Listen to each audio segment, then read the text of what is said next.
Hello friends, in this video I am going to tell you how you can create vertical split screen videos using Canva for your social media accounts like Instagram or Facebook or WhatsApp, right?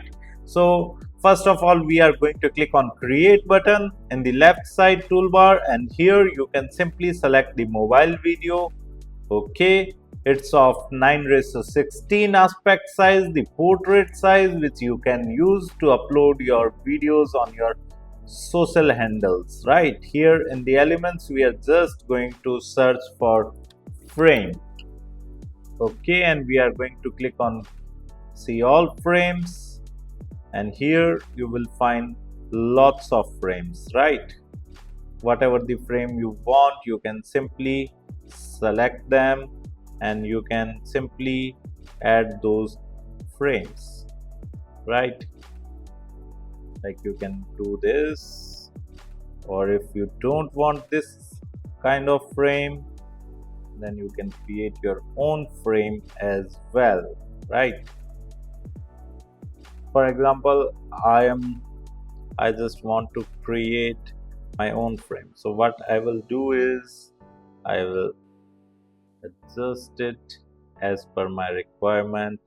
I will then duplicate it, and then again I will duplicate it, and then I will select them and I will adjust them. Okay, and here I am going to upload some videos related to travel. You can upload your own videos, right? All, and here we are going to videos section in the elements. So I've clicked on see all. Okay, it's done, and in this way you can simply create a vertical split screen video using Canva. If you like this video, hit the like button and subscribe to our YouTube channel to watch more videos like this. Thank you. If you want to learn digital marketing for free, then subscribe Digital Bikana YouTube channel right now.